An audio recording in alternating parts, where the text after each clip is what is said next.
Praise the Lord. കർത്താവിന്റെ അതിപരിശുദ്ധമായ നാം വാഴ്ത്തപ്പെടട്ടെ. ഈ നല്ല സമയത്ത് ഓർത്ത് ദൈവത്തെ സ്തുതിക്കുകയും വാഴ്ത്തുകയും ചെയ്യുന്നു. വിവിധ സ്ഥലങ്ങളിൽ രാജ്യങ്ങളുമായിരുന്ന ദൈവത്തിന്റെ വചനം കേൾക്കുന്ന എല്ലാ പ്രിയപ്പെട്ടവർക്കും കർത്താവായ യേശുക്രിസ്തുവിന്റെ വിലയേറിയ നാമത്തിൽ എന്റെ സ്നേഹവന്ദനത്തെ അറിയിക്കുന്നു.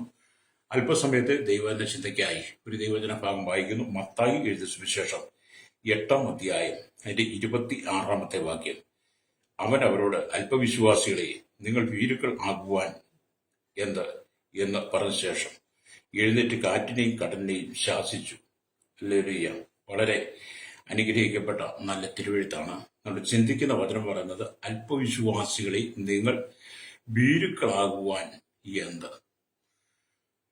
ഈ കാലഘട്ടത്തിൽ നമുക്കറിയാം, മനുഷ്യനിൽ 99% ഭീരുക്കൾ എന്ന് വേണം നമുക്ക് പറയാം. എന്നാൽ നമ്മൾ സംസാരിക്കുന്ന എല്ലാ ജനത്തോട് ചിന്തിച്ചാലും അത് 100 ഭീരുക്കളാണെന്നുള്ളതാണ്. എല്ലാവരും ധൈര്യമൊക്കെ പറയും, ഞാൻ വലിയ ധൈര്യശാലിയാണ്, എനിക്കാരെയും ഭയമില്ല, പേടിയില്ല, ഞാൻ കാണിച്ചു കൊടുക്കാം, അവനിങ്ങോട്ട് വരട്ടെ, അവളിങ്ങോട്ട് വരട്ടെ എന്നൊക്കെ പറയുന്ന അനുഭവത്തി ആളുകളെ എൻ്റെ ചെറുപ്രായം തൊട്ട് ഞാൻ കണ്ടിട്ടുണ്ട്. Praise the Lord. പ്രത്യേകിച്ച് എൻ്റെ കഴിഞ്ഞകാല ജീവിതാനുഭവങ്ങളിലൊക്കെ അങ്ങനെയുള്ള ഒരുപാട് അനുഭവങ്ങൾ എനിക്കുണ്ട്. അങ്ങനെയൊക്കെ പറഞ്ഞിട്ടുള്ള പലരും അവർ എന്ത് ചെയ്തു, ഭീരുക്കളായി മാറുന്ന അനവധി സാഹചര്യങ്ങളെ ഞാൻ കണ്ടിട്ടുണ്ട്. പലരും വിഷയത്തോടെടുക്കുമ്പോൾ അവരെ ആ നിന്ന സ്ഥലത്ത് പോലും കാണത്തില്ല, എവിടെയോ ഒളിക്കും, മാറി നിൽക്കുന്ന ഒരു അനുഭവങ്ങളൊക്കെ എപ്പോഴും കാണാൻ കഴിയും. അങ്ങനെയുള്ള സാഹചര്യത്തിലൂടെ നാം കടന്നു പോകുമ്പോൾ എന്നെ കേൾക്കുന്ന സ്നേഹിത, നമ്മൾ ജീവിതത്തിൽ ഒരിക്കലും ഭയപ്പെടാൻ പാടില്ല. ക്രിസ്തുവിനെ അനുഗമിക്കുന്ന, ക്രിസ്തുവിൽ വീണ്ടെടുക്കപ്പെട്ട, ക്രിസ്തുവിനെ സാക്ഷീകരിക്കുന്ന ഒരു വ്യക്തി എപ്പോഴും ആത്മാവിൽ ധൈര്യമുള്ളവരായി തീരണം. ഹല്ലേലൂയ. പൗലോസ് പറയുന്നത്, ഞങ്ങളുടെ പുറമേയുള്ള മനുഷ്യൻ ക്ഷയിച്ചു പോകുന്നുവെങ്കിലും ഞങ്ങളുടെ അകമേയുള്ളവൻ നാൾക്കുനാൾ പുതുക്കം പ്രാപിക്കുന്നു എന്ന് പറഞ്ഞ പോലെ നമ്മുടെ പുറമേയുള്ള ജഡത്തിന് ക്ഷീണാവസ്ഥ ഉണ്ടായാലും ഹല്ലേലൂയ, അകത്തെ മനുഷ്യൻ നമ്മളെപ്പോഴും ധൈര്യപ്പെട്ടുകൊണ്ടിരിക്കണം. അകത്തെ മനുഷ്യൻ ധൈര്യപ്പെടണമെങ്കിൽ എന്താണ് അതിന് കാര്യം? ഹല്ലേലൂയ. അതെങ്ങനെ സംഭവിക്കും? അതിനൊറ്റ മാർക്കുള്ളൂ. കർത്താവായ യേശുക്രിസ്തുവിന്റെ വീണ്ടെടുക്കപ്പെട്ട ദൈവമക്കൾ ഈ ലോകത്തെ ഭയപ്പെടത്തില്ല. സാത്താൻ എന്തെല്ലാം തന്ത്രങ്ങൾ മെനഞ്ഞുകൊണ്ട് വന്നാലും അവൻ ലോകത്തെ ഭയപ്പെടാതെ ദൈവകൃപയിൽ ആശ്രയിക്കും. ഹല്ലേലൂയ. അപ്പൊ ഈ ഭയം എന്ന് പറയുന്നത് ഒരു ഭയങ്കരമായ ദുഷ്ടശക്തിയാണ്. ഹല്ലേലൂയ. ഭയം എന്ന് പറയുമ്പോൾ നമ്മളതിനെ നിസ്സാരവൽക്കരിക്കരുത്. ഭയം എന്ന് പറയുന്നത് ദുഷ്ടശക്തിയാണ്, അത് ദുഷ്ടന്റെ തന്ത്രമാണ്. അത് സാത്താൻ ഏത് വിധത്തിലും നമ്മുടെ മേൽ ഭയം കൊണ്ടുവരാൻ ശ്രമിക്കും. ഹല്ലേലൂയ. സാത്താന്റെ വലിയൊരു ആയുധമാണ് ഭയം എന്ന് പറയുന്നത്. ഏത് മനുഷ്യനെ ഭയപ്പെടുത്തുന്നതാണ് അവന്റെ തന്ത്രം. ഒരിക്കലും അവൻ തനിച്ചു വരത്തില്ല. ഭയം ഒരിക്കലും തനിച്ചു വരത്തില്ല. അതിന്റെ ഇണയങ്ങളുടെ വരുള്ളൂ. കൂട്ടാളികളുണ്ട് ഭയത്തിന്. ഹല്ലേലൂയ. എന്റെ കൂട്ടാളികൾ എന്ന് പറയാൻ തന്നോടുകൂടെ പരിഭ്രമം, ദുഃഖം, ചഞ്ചലമായ വിഷയങ്ങൾ, മാനസിക നിരാശകൾ, സങ്കടങ്ങൾ, കണ്ണുനീരുകൾ, അങ്ങനെ വിവിധമായ വിഷയങ്ങളുമായിട്ടാണ് ഈ ഭയം വരുന്നത്. മാത്രമല്ല അതിന്റെ പരിണിതഫലമായി മാരകമായ രോഗങ്ങൾ, അപ്പോൾ തന്നെ മരണങ്ങൾ, ഈ മഹാവ്യാധികളൊക്കെ വരും. ഹല്ലേലൂയ. നമ്മൾ പലരോടും സംസാരിക്കുമ്പോൾ എന്റെ പാസ്റ്ററെ, മകൻ ഡിപ്രഷൻ രോഗത്താൽ ഭാരപ്പെടുക എന്നൊക്കെ പറയില്ലേ. എന്തുകൊണ്ടാണ് ഇതൊക്കെ സംഭവിക്കുന്നത്? ഈ സാത്താന്റെ ദുഷ്ടശക്തി, ഹല്ലേലൂയ, ഈ ദുഷ്ടതന്ത്രം, അവൻ നമ്മുടെ ഉള്ളിൽ കൊടുക്കുന്ന ഭയത്തിന്റെ വിവിധ ഘടകങ്ങൾ, അതുകൊണ്ടൊരു മനുഷ്യനെ മാനസികരോഗിയാക്കി മാറ്റും. ഹല്ലേലൂയ. നമ്മളതിനെ വളരെ സൂക്ഷ്മതയോടെ കാണണം. Praise the Lord. അപ്പൊ ഇവൻ ഒറ്റയ്ക്ക് വരത്തില്ല, ഇവൻ കൂട്ടുകൂടിയാ വരുന്നത്. പരിഭ്രമം, ദുഃഖം, ചഞ്ചലം, തുടങ്ങിയോടുകൂടി വരും. ഭയം രോഗങ്ങൾ ഉണ്ടാക്കുന്നു, ഭയം മരണത്തെ കൊണ്ടുവരുന്നു, ഭയം ആത്മഹത്യക്ക് പ്രേരിപ്പിക്കുന്നു, ഭയം മനുഷ്യൻ ഡിപ്രഷനിലേക്ക് കൊണ്ടുപോകും, ഭയം മനുഷ്യൻ സമൂഹത്തിൽ നിന്ന് ഒറ്റപ്പെടുത്തുന്നു.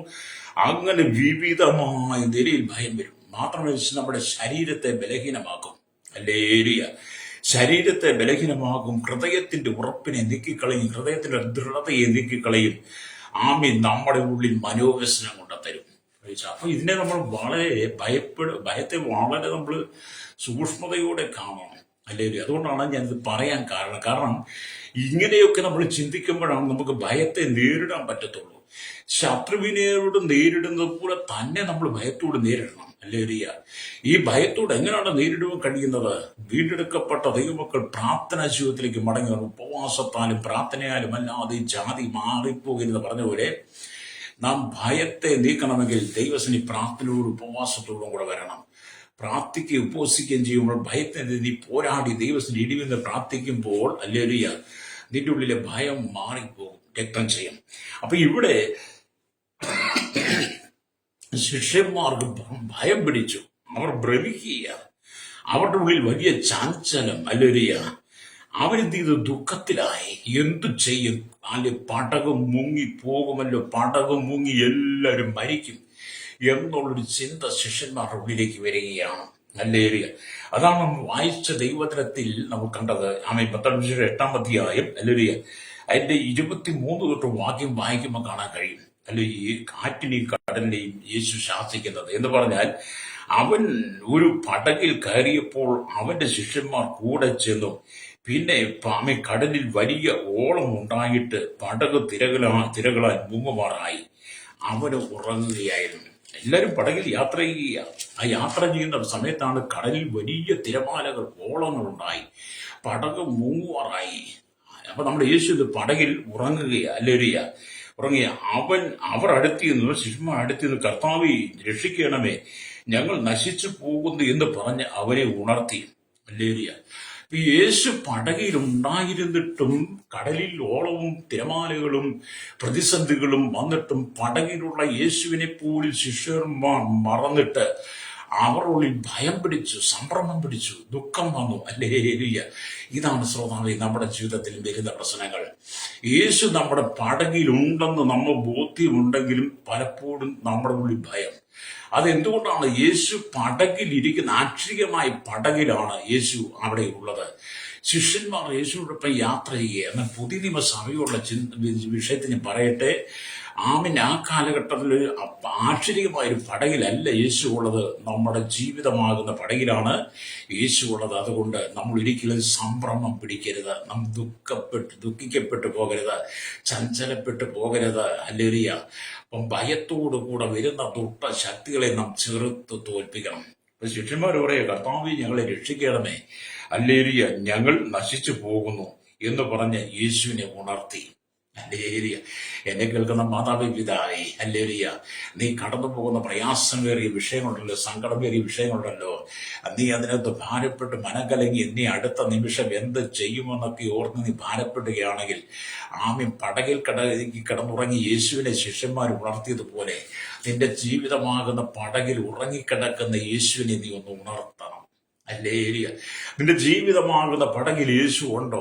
നിന്റെ ജീവിതമാകുന്ന പടകിൽ യേശു ഉറങ്ങുകയാണോ? അങ്ങനെയാണെങ്കിൽ നിന്റെ ജീവിതമാകുന്ന പടകിൽ യേശുവിനെ നീ ഒന്ന് ഉണർത്തിയാൽ നിന്നെ അവൻ നേരായ ദിശയിലേക്ക് നടത്തും. ഈ ലോകത്തെ നീ ഭയപ്പെടുകയില്ല. അപ്പോഴാണ് യേശു അവരോട് ഇരിക്കുന്ന അല്പവിശ്വാസികളെ, അല്ലെങ്കിൽ അല്പവിശ്വാസികളെ, നിങ്ങൾ ഭീരുക്കളാകുവാൻ, അല്ലെങ്കിൽ എന്ത്, അല്ലെങ്കിൽ നിങ്ങൾ ഭീരുക്കളാകുവാൻ എന്ത് എന്ന് പറഞ്ഞ ശേഷം എഴുന്നേറ്റ് കാറ്റിനെയും കടലിനെയും ശാസിച്ചപ്പോൾ വലിയ ശാന്തതയുണ്ടായി. അല്ലെങ്കിൽ അപ്പോഴാണ് ശിഷ്യന്മാർ പറയുന്നത്, അല്ലെങ്കിൽ അപ്പോൾ ആ മനുഷ്യർ അതിശയിച്ചു, ഇവൻ എങ്ങനെയുള്ളവൻ, കാറ്റും കടലും കൂടെ ഇവനെ അനുസരിക്കുന്നുവല്ലോ എന്ന് പറഞ്ഞു. അതേപോലെ ഈ കാണുന്ന മുഴു ലോകത്തെ സൃഷ്ടിച്ച് സകലത്തെ അടക്കി ഭരിക്കുന്ന അണ്ടഘടാകത്തിന്റെ, അഖിലാണ്ടത്തിന്റെയും ബ്രഹ്മാണ്ടത്തെ മുഴുവൻ നിയന്ത്രിക്കുന്ന, അല്ലെങ്കിൽ നമ്മുടെ ഉടയവനായിരിക്കും, സർവശക്തനായിരിക്കും, നമ്മുടെ വീണ്ടെടുപ്പുകാരൻ, രക്ഷകനായിരിക്കുന്ന ആമി കാൽവരി ക്രൂശിൽ നമുക്ക് വേണ്ടി പരമയാഗമായി മാറിയ അവൻ നമുക്ക് വേണ്ടി മരിച്ചടക്കപ്പെട്ട് ഉയർത്തെഴുന്നേറ്റ് ആമി 40 നാളുകൾ ശിഷ്യന്മാർക്ക് പ്രത്യക്ഷമായി 40-ാം നാൾ, ഹല്ലേലൂയ, ആമി സ്വർഗത്തിലേക്ക് കരയേറിപ്പോൻ മഹിമയുടെ വലത്തുമാകെ നമുക്ക് വേണ്ടി മധ്യസ്ഥണയ്ക്കുന്ന യേശു നമ്മുടെ ജീവിതമാകുന്ന പടകിലുണ്ടെങ്കിൽ, ഹല്ലേലൂയ, നീ ഒരു സ്ഥലത്തും ഭയപ്പെട്ടു പോകത്തില്ല. അപ്പൊ ഈ ഭയം ഉള്ളിൽ വന്നതുകൊണ്ട് കഴിഞ്ഞ കാലങ്ങളിൽ എന്തുമാത്രം ആളുകൾ ആത്മഹത്യ ചെയ്തു, എന്തുമാത്രം ആളുകൾ ഭാരപ്പെട്ടു. നോക്കണേ, ഈ കുട്ടികളൊക്കെ ഈ 9-ാം ക്ലാസ്സൊക്കെ കഴിയുമ്പോഴത്തേനും 10-ാം ക്ലാസ്സിലെ പരീക്ഷയൊക്കെ വരുമ്പോഴത്തേനും എന്ത് ചെയ്യുന്നു? അനവധി കുട്ടികൾ ഭയത്തിനടിമയായി മാറും. ഭയം വന്ന് അവർ പലരും ആത്മഹത്യ ചെയ്തു. നമുക്ക് കഴിഞ്ഞ നാളുകൾക്കല്ലേ 9-ാം ക്ലാസ്സിൽ പഠിക്കുന്ന കുട്ടി വരെ പരീക്ഷയുടെ നാളുകൾ അടുത്തപ്പോൾ പരീക്ഷയെ അഭിമുഖീകരിക്കാൻ കഴിയാത്ത ഉള്ളിൽ ഭയം വന്നു. ആ ദുഷ്ടശക്തി ആ കുട്ടിയെ മരണത്തിന്, അല്ലെങ്കിൽ തള്ളിവിടുക. അങ്ങനെ +1-നും +2-നും SLC പഠിക്കുന്ന കുഞ്ഞുങ്ങൾ, എത്രയോ ആളുകൾ മരണപ്പെട്ടു കഴിഞ്ഞ കാലങ്ങളിൽ. ഭയം. ജീവിതത്തിൽ നിരാശകൾ കടക്കനി വരുമ്പോൾ, കുടുംബ ജീവിതം തകരുമ്പോൾ, ഭാര്യ-ഭർത്തൃ ഇടയിൽ വിഷയങ്ങൾ ഉണ്ടാകുമ്പോൾ പലരും ഭയം. പിശാച് ആ ദുഷ്ടശക്തി ആ ഭയത്തെ നിന്റെ ഉള്ളിൽ കൊണ്ടുവരും. കൊണ്ടുവന്നിട്ട് നിന്നെ മരണത്തിലേക്ക് തള്ളിയിടും. പലരും ജീവിതത്തിൽ നിരാശപ്പെട്ട് ജീവിതം ഒറ്റപ്പെട്ട് സങ്കടപ്പെട്ട് കഴിയുമ്പോൾ ഉള്ളിൽ സാത്താൻ കൊണ്ടിരുന്ന ഭയം വന്നു കഴിയുമ്പോൾ മനുഷ്യൻ ഓടി കള്ളുഷാപ്പിലോ ബീവറേജിലോ ബാറിലേക്ക് ഓടിച്ചെന്നിട്ട് അവന്റെ അധ്വാന ഫലം, അവന്റെ ചോര വിയർപ്പാക്കി ഉണ്ടാക്കിയ പൈസ അവനെന്ത് ചെയ്ത് ബാറുകാർക്കും ബീവറുകാർക്കും കള്ളുഷാപ്പുകാർക്കും കൊടുത്തിട്ട് കിട്ടുന്ന വേഷം മേടിച്ച കുടിച്ചിട്ട് വീണ്ടും ഇവന്റെ ഭയം മാറാൻ വേണ്ടി നോക്കിയിരിക്കും. എന്നെ കേൾക്കുന്ന സഹോദരൻ, നീ എത്ര മന്ദബുദ്ധിയായിപ്പോയി. നീ അധ്വാനിച്ചതിന്റെ ചോര വിയർപ്പാക്കിയ പൈസ നിന്റെ ഭയം മാറാൻ വേണ്ടി, നിന്റെ മാനസിക സംഘർഷങ്ങൾക്ക് മാറ്റം വരാൻ വേണ്ടി, നിന്റെ ഉള്ളിൽ ഡിപ്രഷൻ മാറാൻ വേണ്ടി നീ കണ്ടുപിടിച്ചാൽ അതൊക്കെ താൽക്കാലികം. അല്പസമയം കഴിയുമ്പോൾ സുബോധം വരുമ്പോൾ നഷ്ടം നിനക്ക് തന്നെയാണ്. അതൊക്കെ എന്തുകൊണ്ട് ഈ ഭയമാണ്. പക്ഷെ നിന്റെ ജീവിതത്തിൽ കൊടുങ്കാറ്റ് പോലെയുള്ള വിഷയങ്ങൾ കടന്നു വന്നാലും അല്ലെങ്കിൽ അവിടെ നീ പതറിപ്പോകരുത്. ഞാൻ നിങ്ങളോട് ഒരു കാര്യം പറയാം. ഞാനിപ്പോഴും നിങ്ങൾക്ക് തന്നെ അത് ശ്രദ്ധിച്ചാൽ അറിയാം. ഞാനിടുന്ന വീഡിയോസൊക്കെ നിങ്ങൾക്ക് ശ്രദ്ധിച്ചാൽ അറിയാം. ഞാൻ നിരന്തരമായിട്ട് കടൽക്കരയിൽ പോകുന്ന ആളാണ്. നിരന്തരമായിട്ട് അപൂർവ ദിവസങ്ങൾ മാത്രമേ കടൽക്കരയിൽ പോകാതിരിക്കുള്ളൂ. കടൽക്കരയിൽ ഞാൻ പോകുന്നതിന് പ്രത്യേകമായ ഉദ്ദേശമുണ്ട്. ആയിരക്കണക്കിന് ജനങ്ങൾ കടൽക്കരയിൽ വന്ന് അല്ലെങ്കിൽ ഓരോ കാറ്റാടി മരത്തിന്റെയും ഓരോ അല്ലെങ്കിൽ പ്രണയിതാക്കൾ വെച്ചുണ്ട്, കവിതാക്കൾ വെച്ചുണ്ട്. ഒരുപാട് കാറ്റാടിമരമുണ്ട്. അപ്പൊ അതിനകത്ത് ജനമെല്ലാം വന്ന് വിശ്രമിക്കും. ഒരുപാട് എല്ലാ മരത്തിനും ഈ 2 പേര് വെച്ച് കാണും. അങ്ങനെ മാതാപിതാക്കളെ കബളിപ്പിച്ച് ഭർത്താവിനെ വഞ്ചിച്ച്, ഭർത്താവ് ഭാര്യയെ വഞ്ചിച്ച്, അവർക്ക് ഇഷ്ടമുള്ളവരോട് ജീവിക്കുന്ന, പിന്നെ മദ്യപിക്കുന്ന, കഞ്ചാവ് അടിക്കുന്ന, NDMA സിന്തറ്റിക് സ്റ്റാമ്പുള്ള മയക്കുമരുന്ന് അടിക്കുന്ന അങ്ങനെ ഒരുപാട് ആളുകൾ കടൽപ്പുറത്തുണ്ട്. ഞാൻ ഒരുപാട് ആളെ കാണാറുണ്ട്. അപ്പൊ അവരെ കണ്ടപ്പോൾ എനിക്ക് ഒരു കാലഘട്ടത്തിൽ വളരെ ആത്മഭാരം തോന്നി. ഞാൻ അന്ന് തുടങ്ങിയതാണ് ഈ കടൽപ്പുറത്ത് പോക്കും അല്ലെങ്കിൽ നിരന്തരമായിട്ട് അവർക്ക് വേണ്ടി പ്രാർത്ഥിക്കുക എന്ന് പറയുന്നത്.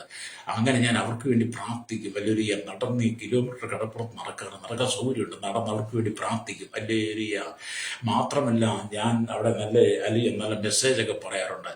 എന്തിനാണ് അവിടുത്തെ ജനം ഭയത്തിൽ ഭയപ്പെട്ട് വന്നിരിക്കുന്നവരുണ്ട്. അങ്ങനെയുള്ള ആളുകളെ കണ്ടുമുട്ടിയിട്ടുണ്ട്. പാസ്റ്റർ മരിച്ചാൽ മതി, മടുത്തിട്ട് ഇവിടെ വന്നിരിക്കുമ്പോൾ അല്പസമയമെങ്കിലും സന്തോഷം കിട്ടുമല്ലോ എന്ന് ഓർത്ത്. അപ്പോൾ ഞാൻ അദ്ദേഹത്തോട് പറഞ്ഞു കൊടുക്കും, നമ്മൾ 2 പേരും നിൽക്കുന്ന ഈ കടൽക്കരയിലാണ്. നിങ്ങൾ ആ കടലിലേക്ക് കടലിലേക്ക് നോക്ക്. നിങ്ങൾ കാണാറുള്ളതാണ്. പക്ഷെ എങ്കിലും നിങ്ങൾ ഒന്നുകൂടെ ശ്രദ്ധിച്ചു നോക്ക്. വലിയ തിരമാലകൾ കടലിൽ നിന്നും അലയടിച്ച് ഉയർന്നു വരികയും അത് നേരെ നമ്മുടെ അരിയിലേക്ക് വരുന്നത്. ആ കടലിന്റെ ആ തിരമാലകളുടെ ചിന്തയെന്താവും? കരയിൽ നിൽക്കുന്ന എന്നെ നിങ്ങൾ എങ്ങനെയെങ്കിലും വലിച്ചുകൊണ്ട് കടലിൽ അകപ്പെടുത്തണം. അതാണ് തിരമാലയുടെ ചിന്ത. പക്ഷേ ആ തിരമാലകളെല്ലാം നമ്മുടെ അരിയിലേക്ക് വരുമ്പോഴത്തേന് എന്റെ ശക്തി കുറഞ്ഞിട്ട് അവസാനം നമ്മുടെ കാലിന്റെ പൊത്തകൾ അല്ലെങ്കിൽ മുട്ടിന് താണ്ടി നരയത്തൊക്കെ പോലെ വന്നത് ഈ കടൽ തിരമാലകളൊക്കെ പോകും. കാരണം അതിന്റെ വന്ന ഉദ്ദേശം നടന്നില്ല. അത് വന്നപോലെ പരാജയപ്പെട്ടു പോയി. വേണമെങ്കിൽ തിരമാലയ്ക്ക് നമ്മളെ കൊണ്ടുപോകാമായിരുന്നു. പക്ഷേ അതിന്റെ വഴിക്ക് പോയി. എന്ന് പറഞ്ഞ പോലെ ഈ തിരമാലകൾ പോലെയുള്ള കോളിളക്കം പോലെയുള്ള വിഷയങ്ങൾ നിന്റെ ജീവിതത്തിലേക്ക് അലയടിച്ചുയരുമ്പോൾ അവിടെ നീ അതിനെ കണ്ട് ഭയപ്പെടരുത്. അതിന്റെ നടുവിൽ നീ ചുരുത്തു നിൽക്കണം. ഹല്ലേലൂയ. ഈ തിരമാലകൾ അടിച്ച് നമ്മുടെ അരികിലേക്ക് വരുമ്പോൾ നമ്മുടെ കാലിന്റെ പാദത്തിലേക്ക് വെള്ളം കയറുമ്പോൾ നമ്മുടെ കാലിന്റെ അടിയിലെ മണലുകളെ മുഴുവൻ എന്ത് ചെയ്യും? അങ്ങ് വലിച്ചു കൊണ്ടുപോകും. നമ്മുടെ കാല് താഴ്ന്ന പോലെ തോന്നും. പക്ഷെ നമ്മൾ എന്ത് ചെയ്യുക? അതിനെ നമ്മൾ എതിർത്ത് നിൽക്കുക. നമ്മൾ മറിഞ്ഞു വീഴാതെ ഇന്ന് പകൽ ദൈവവചനം കേൾക്കുന്ന ശ്രോതാവേ, നീ ഒരു കാരണവശാലും നീ ഭയത്തിന് അടിമയായി മാറരുത്. നീ ഭയത്തിന് കീഴ്പ്പെട്ടു പോകരുത്. ഭയം നിന്റെ ഉള്ളിൽ വന്നാൽ നീ തകരുക തന്നെ ചെയ്യും. നിനക്ക് ഉയരുവാൻ കഴിയത്തില്ല. ഭയത്തിന് നീ അടിമയാകുമ്പോഴും നിന്നെ അത് ഓരോ ദിവസം രോഗത്തിലേക്ക് കൊണ്ടുപോകാൻ, രോഗം അല്ലെങ്കിൽ മാനസികമായി നിന്നെ തകർക്കും. അതുകൊണ്ട് നമ്മുടെ ജീവിതമാകുന്ന പടകിനകത്ത് യേശു ഉണ്ടായിരിക്കണം. രക്തം ചെയ്യും. ഹല്ലേലൂയ. ജീവിതമാകുന്ന പടകിനകത്ത് യേശു ഉണ്ടെങ്കിൽ നീ ഒരു സ്ഥലത്തും തളർന്നു പോകത്തില്ല. നീ നന്നായിട്ട് പഠിച്ചു നല്ല വിദ്യാഭ്യാസമൊക്കെ എടുത്തു നല്ല ബിരുദം നേടി ബിരുദമൊക്കെ നേടി ഒരു ജോലിക്ക് വേണ്ടി നീ പല വഴികളും പല വാതിലുകളും കയറിയിറങ്ങി പല ഇന്റർവ്യൂവിനെ പലരും ചെയ്തു. പക്ഷെ ഒരു നിയമനമില്ല. നീ ഭാരപ്പെടുമ്പോൾ നിന്റെ ഉള്ളിൽ ഭയം വരും. നിനക്കൊരു ചിന്ത, എന്തിനു ഞാനിങ്ങനെ പഠിച്ചു, എന്തിനു ഞാനിങ്ങനെ ജീവിച്ചു, എന്തിനിങ്ങനെ കഷ്ടപ്പെട്ടു, എല്ലാവർക്കും ജോലി ഉണ്ടല്ലോ, എനിക്കൊരു ജോലിയില്ല, എന്നോടൊപ്പം പഠിച്ചവർക്കെല്ലാം ജോലിയുണ്ട്, എനിക്ക് മാത്രം എന്താണ് ഇങ്ങനെ ഗതി എന്നൊക്കെ നീ ചിന്തിക്കാറുണ്ടല്ലേ? ഹല്ലേലൂയ. അത് നിന്നെ ഭയത്തിലേക്ക് കൊണ്ടുപോകും. ഹല്ലേലൂയ. വലിയ ബിസിനസ് ചെയ്തു, പെട്ടെന്ന് ബിസിനസ് ഒരു പരാജയം വന്നു. ആ പരാജയം വന്നു കഴിയുമ്പോൾ കടം വന്നു നിനക്ക് പ്രശ്നമാകും. ഭയത്തിന്റെ അടിമയായി മാറും. 2 പേരും ഒന്നിച്ച് കൂട്ടു ബിസിനസ് ചെയ്തു. ഒരാൾ ഒരുവിനെ അങ്ങ് വഞ്ചിച്ചു, ഭയത്തിനടിമയായി. അങ്ങനെയൊക്കെ നമ്മളെ ഭയത്തിന്റെ അടിമത്തത്തിലേക്ക് കൊണ്ടുപോകുന്ന സാത്താനെ നമ്മൾ വെല്ലുവിളിയോടുകൂടി അവനെ എതിർക്കണം. അല്ലെങ്കിൽ മനുഷ്യൻ വെല്ലുവിളിക്കുന്നത് ഭാര്യ ഭർത്താവിനും വെല്ലുവിളിക്കുന്ന പോലെ മക്കൾ അപ്പനമ്മമാരോടും അപ്പനമ്മ മക്കളെയും വെല്ലുവിളിക്കുക. അല്ലെങ്കിൽ നമ്മൾ ശത്രുവിനോട്, നമ്മുടെ എതിരാളികൾ, അയൽവാസികളോട്, സഭയിലെ പാസ്റ്ററോട്, വിശ്വാസികള്, അല്ലെങ്കിൽ പള്ളിയിലെ അച്ഛനോട്, അല്ലെങ്കിൽ വെല്ലുവിളിക്കുന്നത് പോലെ അല്ല നമ്മൾ വെല്ലുവിളിക്കുന്നത്. നമ്മൾ നമ്മുടെ ഉള്ളിലെ ഭയത്തെ വെല്ലുവിളിക്കണം. വെല്ലുവിളിക്കുന്നത് നമ്മുടെ സമശിഷ്ടങ്ങളോടാ, ജഡരക്തങ്ങളോടാ വെല്ലുവിളിക്കുന്നത്. പക്ഷെ നിന്റെ ഉള്ളിലെ ഭയത്തോട് നീ വെല്ലുവിളിച്ച ഭയത്തെ നീ ജയിച്ചാൽ ഈ ഭൂമി നിനക്കൊരു ശത്രുക്കളും കാണത്തില്ല. അപ്പൊ ശിഷ്യന്മാർക്ക് പോലും സംഭ്രമം പിടിച്ചെന്ന് അവർ ഭയപ്പെട്ടു പോയി. കാറ്റ് ഇളകി, കടലിളകി, തിരമാലകൾ ഉയർന്നു, പടക് ഉലയുവാൻ തുടങ്ങി. അല്ലയ വള്ളം പടക് വെള്ളത്തിന്മേലാണെങ്കിലും വെള്ളത്തിന്റെ കുലുക്കം കൊണ്ട്, വെള്ളത്തിന്റെ ഇളക്കം കൊണ്ട് പടക് ഇളകി തുടങ്ങി കഴിഞ്ഞപ്പോൾ ശിഷ്യന്മാരുടെ ഭയം, നാഥാ ഞങ്ങൾ നശിച്ചു പോകുന്നു, ഇതിൽ നിനക്ക് വിചാരമില്ലയോ? യേശു നമ്മുടെ പടകിലുണ്ടെങ്കിൽ എന്തു വന്നാലും ഭയപ്പെടത്തില്ല. ഞാൻ നിങ്ങളോട് പറയട്ടെ, ഞാൻ ജീവിതത്തിൽ ഭയപ്പെടുന്ന ഒരുപാട് സാഹചര്യങ്ങളുടെ വിശ്വാസ ജീവിതത്തിൽ വന്നപ്പോൾ ഞാൻ കടന്നുപോയിട്ടുണ്ട്. ഒരുപാട് പേരെന്നെ ഭയപ്പെടുത്താൻ ശ്രമിച്ചിട്ടുണ്ട്, ഒരുപാട് പേരെന്നെ അപായപ്പെടുത്താൻ ശ്രമിച്ചിട്ടുണ്ട്, ഒരുപാട് പേരോട് നിന്നെ കാണിച്ചു തരാം, നിന്നെ ഞാൻ അങ്ങനെ ചെയ്യും ഇങ്ങനെ ചെയ്യും എന്നൊക്കെ പറഞ്ഞ് പലരും എനിക്ക് നേരെ വിശ്വാസ ജീവിതത്തിൽ വന്നിട്ടുണ്ട്. പക്ഷെ ഞാനതിനെല്ലാം ഇത് ചിരിച്ച മുഖത്തോടെ അതിനെ കാണുകയും കേൾക്കുകയും സ്വീകരിക്കുകയും ചെയ്തിട്ട് ഞാൻ ആ ഭയത്തെ നേരിടും. അല്ലേലിയ, ഞാൻ ആ ഭയത്തെ നേരിടാൻ എതിർത്തു നിൽക്കും. അല്ലേലിയ, കർത്താവ് പറഞ്ഞു, ഒടുവിൽ കർത്താവിലും അവന്റെ അമിത ബലത്തിലും ശക്തിപ്പെടുവിൻ എന്നല്ലേ കർത്താവ് പറഞ്ഞത്. എഫേസ്യ ലേഖനം 6:10-12 വാക്യങ്ങൾക്ക് എന്ന് പറയുന്നത്, ഒടുവിൽ കർത്താവിലും അവന്റെ അമിത ബലത്തിലും ശക്തിപ്പെടുവിൻ. ആമേക്ക് സ്തോത്രം. നമുക്ക് പോരാട്ടമുള്ളത് ജഡരക്തങ്ങളോടല്ല, വാഴ്ചകളോടും അധികാരങ്ങളോടും, ഈ അന്ധകാരത്തിൽ ലോകാധിപതിയോട്, സ്വർലോകത്തിന്റെ ദുഷ്ടാത്മസേനയോട്. അതുകൊണ്ട് നിന്റെ ഉള്ളത്തെ തകർക്കുവാൻ, കുടുംബത്തെ തകർക്കുവാൻ, തലമുറയെ തകർക്കുവാൻ, മദ്യത്തെ അടിമയാക്കുവാൻ, ഈ ലോകത്തിന്റെ ലഹരിക്ക് നിന്നെ അടിമയാക്കാൻ, മയക്കുവിനെ അടിമയാക്കാൻ വേണ്ടി പിശാചെന്ന് പറയുന്ന ദുഷ്ടശക്തി നിന്റെ ഉള്ളിൽ വിവിധ മേഖലയിൽ ഭയം കൊണ്ടുത്തരും. ആ ഭയം നിന്റെ ഉള്ളിൽ വന്നാൽ നീ അതിന് രക്ഷപ്പെടാൻ ശ്രമിക്കുന്നത് ലോകപ്രകാരമല്ല, യേശുക്രിസ്തുവിന്റെ രക്ഷപ്പെടണം. അല്ലേലൂയ. തികഞ്ഞ സ്നേഹം ഭയത്തെ പുറത്താകും. നമ്മുടെ യോഹന്നാന്റെ ലേഖനത്തിലേക്ക് കാണുന്നത് നമുക്ക് യേശുവിന്റെ സ്നേഹം ഉണ്ടായിരിക്കണം. അല്ലേലൂയ. അപ്പൊ ഇവിടെ നാം ദൈവത്തിന്റെ വചനം വായിക്കുമ്പോൾ കാണുന്നത്, അല്ലേലൂയ, ഇതുപോലെ കർത്താവിന്റെ അത്ഭുത പ്രവൃത്തികളിലും അലിയും ഒക്കെ കണ്ട മനുഷ്യരുടെ ഇടയിലാണ് യേശുവിന്റെ ശിഷ്യന്മാരുടെ, യേശുവിന്റെ കൂടെ നടന്ന ഒരുപാട് അത്ഭുതങ്ങളും അടയാളങ്ങളും ഒക്കെ കണ്ട ശിഷ്യന്മാർ, അല്ലെങ്കിൽ മനുഷ്യനിൽ നടക്കുന്ന അത്ഭുതങ്ങളെ കണ്ട ശിഷ്യന്മാർ, അല്ലെങ്കിൽ ആ യേശുവായിട്ട് പടകിൽ യാത്ര ചെയ്യുമ്പോൾ ചെറിയൊരു കോളിളക്കം വന്നപ്പോൾ അവരുടെ മനസ്സ് പതറിപ്പോയി. എൻ്റെ ഇതൊക്കെ നമുക്ക് സംഭവിക്കാൻ കേട്ടോ. നമ്മൾ ഈ യേശു ക്രിസ്തുവിലൊക്കെയാണ് വിശ്വസിക്കുന്നെങ്കിലും, യേശുവിനൊക്കെയാണ് പറയുന്നെങ്കിലും, ചെറിയ വിഷയം വന്നാൽ പലപ്പോഴും നമ്മളത് പതറിപ്പോകും. അല്ലേ സാഗരല്ലേ? എത്ര ആളുകൾ കാണുന്നു. ഞാൻ ഒരുപാട് ആളുകൾക്ക് വേണ്ടി ഇങ്ങനെ പ്രാർത്ഥിക്കാറുണ്ട്. അല്ലേലിയ, എല്ലാവരും വിളിക്കുമ്പോൾ ഇതാണ് പറഞ്ഞത്, എൻ്റെ പാസ്റ്ററെ ജീവിതം മടുത്തു, ഇനി ജീവിക്കേണ്ട, എങ്ങനെ മുന്നോട്ട് പോകും? മക്കൾക്ക് ജോലിയില്ല, ഭർത്താവിന് ജോലിയില്ല, എനിക്ക് ജോലിയില്ല, കുടുംബം എങ്ങനെ മുന്നോട്ട് കൊണ്ടുപോകും? മക്കൾ പറഞ്ഞാൽ കേൾക്കുന്നില്ല, അവരനുസരിക്കുന്നില്ല, മകൻ അന്വേഷിക്കുന്നുണ്ട്, അവൻ ജോലി ചെയ്യുന്നുണ്ട്, ഞങ്ങളെ നോക്കത്തില്ല, ഞങ്ങൾ എന്ത് ചെയ്യും? അങ്ങ് മരിച്ചാൽ മതി, പാസ്റ്റർക്ക് വേണ്ടി പ്രാർത്ഥിക്കണമെന്ന് പറയുന്ന അനുമതി കണ്ണീരോടെ പറയുന്ന മാതാപിതാക്കളെ ഞാൻ കഴിഞ്ഞ ചില ദിവസങ്ങളായിട്ട് അല്ലെങ്കിൽ അഭിമുഖീകരിച്ചിട്ടുണ്ട്. അല്ലേലി, അവർ മറ്റേതെങ്കിലും സ്ഥലത്തായിരിക്കും. അല്ലേലിയ, പക്ഷെ അവർ എന്നോട് ആ വിഷയങ്ങൾ പറയുമ്പോൾ ഞാൻ എരിയുന്ന തീയിലേക്ക് എണ്ണ കോരി ഒഴിച്ച് വീണ്ടും തീ ആളിക്കത്തിക്കാതെ അവരുടെ വിഷയത്തിനകത്ത് വീണ്ടും അവർക്ക് പ്രകോപനം ഉണ്ടാക്കി കൊടുക്കാതെ ഞാൻ വളരെ ശാന്തമായ രീതിയിൽ ഞാനോട് സംസാരിക്കും, ഇടപെടും, വളരെ സ്നേഹത്തോടുകൂടി സംസാരിക്കും. ഞങ്ങൾ പരസ്പരം കാണുന്നില്ല, മുഖാമുഖം കാണുന്നില്ല, ഈ ഫോണിലൂടെ ആണെങ്കിൽ മാത്രമെങ്കിലും ഞാൻ സ്നേഹത്തോടെ അവരോട് സംസാരിച്ച സാരമില്ലെന്നേ. നമ്മുടെ കർത്താവ് ആശ്വാസദായകനാ. നമ്മുടെ കർത്താവ് പ്രശ്നങ്ങൾക്ക് പരിഹാരം നൽകും, എല്ലാ വിഷയങ്ങളും മാറും. നമ്മുടെ കർത്താവ് നമ്മൾ കൈവിട്ട് കളയത്തില്ലേ. നാളെ അല്ലെങ്കിൽ മറ്റന്നാൾ, അടുത്ത നിമിഷം നിന്റെ പ്രശ്നത്തിന് പരിഹാരം ഉണ്ടാകും എന്നൊരുപാട് പേര് പറഞ്ഞ് ആശ്വസിപ്പിച്ചിട്ട് അവർക്ക് വേണ്ടി പ്രാർത്ഥിക്കാറുണ്ട് കേട്ടോ. ഹല്ലേലൂയ. ചിലരൊക്കെ മരണത്തിന്റെ മുന്നിൽ നിന്നിട്ടാണ് വിളിക്കുന്നത്. ആ സമയത്ത് നമ്മുടെ വാക്കുകൾ അവർക്ക് വേദനയാണെങ്കിൽ അവർ പക്ഷെ എന്ത് കടുകയും ചെയ്യും, അല്ലെങ്കിൽ അതുകൊണ്ട് നമ്മൾ ഓരോരുത്തരും സംസാരിക്കുമ്പോൾ വാക്കുകൾ സൂക്ഷിക്കണം. അവരുടെ ജീവിത സാഹചര്യങ്ങളെ നമുക്ക് മനസ്സിലാക്കണം. കാരണം നമ്മൾ നേരിട്ട് കാണുന്നില്ല, ഫോണിലൂടെയാണ് കാണുന്നവരുടെ സങ്കടങ്ങൾ. അവരുടെ പ്രാർത്ഥന പറയുമ്പോൾ മാന്യമായിട്ട് വളരെ സ്നേഹത്തോടെ പക്വതയോടെ ആ വിഷയം എന്താണെന്ന് ചോദിക്കണം. ഞാൻ പലരും അങ്ങനെ ചെയ്യാറുണ്ട് കേട്ടോ. ചോദിക്കുമ്പോൾ അവർ പറയും, പക്ഷെ പ്രാർത്ഥിച്ചാൽ മതി. അന്നേരം നമ്മൾ ചുമ്മാ പ്രാർത്ഥിച്ച് എന്തെങ്കിലും ഒരു കാരണം വേണമല്ലോ, അല്ലേ? അപ്പൊ അവരുടെ ഹൃദയം തുറന്ന് അവരെ വിഷയം പറയാൻ തുടങ്ങും. അത് നമ്മൾ വളരെ ക്ഷമയോടെ കേൾക്കണം. ഒരാളുടെ വിഷയം നമ്മോട് പറയുമ്പോൾ അത് നമ്മൾ ക്ഷമയോടെ കേൾക്കണം. നമ്മൾ ക്ഷമയോടെ കേട്ടിട്ട് വേണം അവരോട് സംസാരിക്കാൻ. നമ്മൾ എടുത്തിയാടി സംസാരിക്കരുത്, ഇടയ്ക്ക് കയറി സംസാരിക്കരുത്. ആ മനുഷ്യന്റെ സങ്കടങ്ങൾ മുഴുവൻ കേൾക്കാനുള്ള ഒരു മനസ്സും ഹൃദയവും നമുക്ക് വേണം. അപ്പൊ അവരുടെ സങ്കടങ്ങൾ പറഞ്ഞു തീരുമ്പോൾ തന്നെ അവർ 100% എന്ന് പറയുമ്പോൾ ഒരു 99% സ്വതന്ത്രമായി മാറും. അവരുടെ ചില ആളുകൾ അങ്ങനെ ഉള്ളിൽ ഒരുപാട് പ്രശ്നമുണ്ട്, അതിങ്ങനെ കൊണ്ടു നടക്കും. അത് അവരെ വളരെ ഭാരപ്പെടുത്തും. എന്നാൽ ചിലരെന്ത് ചെയ്യും, അങ്ങനെയുള്ള വിഷയം ഒന്ന് പറഞ്ഞു കഴിയുമ്പോഴത്തേന് അവരൊന്ന് സ്വതന്ത്രമായി തിരിയോ എൻ്റെ വിഷയം ഒന്ന് പറഞ്ഞു. ആ കൂട്ടത്തിൽ നമ്മൾ അവർക്ക് വേണ്ടി ഒന്ന് പ്രാർത്ഥിക്കുകയും കൂടെ ചെയ്യുവാണെങ്കിൽ ഉണ്ടല്ലോ, അവർക്ക് എന്ത് ആശ്വാസമാകുമെന്ന് അറിയാം. അങ്ങനെ എനിക്ക് ഒരുപാട് അനുഭവങ്ങളുണ്ട് കേട്ടോ. എൻ്റെ ജീവിതത്തിൽ എനിക്ക് അങ്ങനെയുള്ള സാഹചര്യങ്ങൾ വന്നിട്ടുണ്ട്. എൻ്റെ ജീവിതത്തിൽ ഞാൻ അങ്ങനെയുള്ള സാഹചര്യങ്ങൾ വന്നിട്ടുണ്ട്. എന്നെ ആശ്വസിപ്പിച്ചത് മറ്റുള്ളവരാണ്. ഞാൻ വിശ്വാസ ജീവിതത്തിന്റെ ആരംഭ നാളുകളിൽ, ആരംഭ കാലഘട്ടത്തിലേക്ക് വന്നപ്പോൾ ഞാൻ വളരെ ഭാരപ്പെട്ടവനാണ്. അല്ലേ?